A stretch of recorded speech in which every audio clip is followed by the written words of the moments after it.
गौतम बुद्ध की कहानी, रस्सी की गांठ। भगवान गौतम बुद्ध अपने शिष्यों को किसी न किसी माध्यम से शिक्षा देते रहते थे। एक बार महात्मा बुद्ध जब अपने शिष्यों को शिक्षा दे रहे थे तो उन्होंने हाथ में एक रस्सी पकड़कर उसमें बहुत सी गांठें दी। उसके पश्चात महात्मा बुद्ध ने वहां पर उपस्थित शिष्यों से प्रसन्न पूछा, क्या यह रस्सी वैसी ही है जैसी गांठें लगाने से पहले थी? एक शिष्य ने महात्मा बुद्ध के प्रश्न का उत्तर दिया। वह कहने लगा कि गुरुजी, एक दृष्टिकोण से देखें तो यह रस्सी वैसी ही है जैसी पहले थी, लेकिन अगर दूसरे दृष्टिकोण से देखें तो रस्सी में 3 गांठें पड़ चुकी है, इसलिए देखने में इसका स्वरूप कुछ बदल चुका है। लेकिन एक सत्य यह भी है कि बाहर से देखने पर चाहे इसका स्वरूप बदल चुका है, लेकिन भीतर से इसके बुनियादी रूप से यह पहले के जैसी ही है। शिष्य का उत्तर सुनकर महात्मा बुद्ध संतुष्ट हो गए। उसके पश्चात महात्मा बुद्ध ने कहा, मैं रस्सी की इन गांठों को खोल देता हूँ। महात्मा बुद्ध रस्सी के दोनों सिरों को पूरी ताकत से खींचने लगे। फिर उन्होंने शिष्यों से प्रश्न किया कि क्या इससे गांठें खुल जाएगी? इस शिष्य ने तुरंत उत्तर दिया, नहीं नहीं, इससे तो गांठें और अधिक कस जाएगी। यह सुनकर महात्मा बुद्ध ने पुनः एक प्रश्न किया, इन गांठों को खोलने का क्या समाधान होना चाहिए?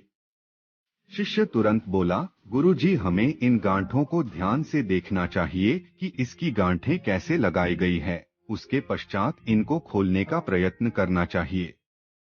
शिष्य का उत्तर सुनकर महात्मा बुद्ध मुस्कुराते हुए बोले कि जीवन का यही सूत्र मैं आप लोगों को समझाना चाहता हूँ। आप जीवन में जब कभी भी किसी समस्या में फंसे तो सबसे पहले उस समस्या का कारण ढूंढें और फिर उसका निवारण करें। व्यवहारिक जीवन में लोग समस्या का कारण जाने बिना ही उसका समाधान ढूंढने की कोशिश करते हैं, जिस कारण उनको उचित परिणाम नहीं मिल पाता।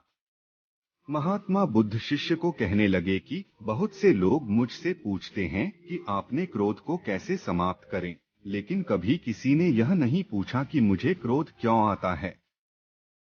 ऐसे ही लोग मुझसे पूछते हैं कि अहंकार को कैसे समाप्त करूं, लेकिन कोई यह जानने की कोशिश नहीं करता कि आखिर अहंकार का बीज उनके अंदर कैसे उत्पन्न हुआ।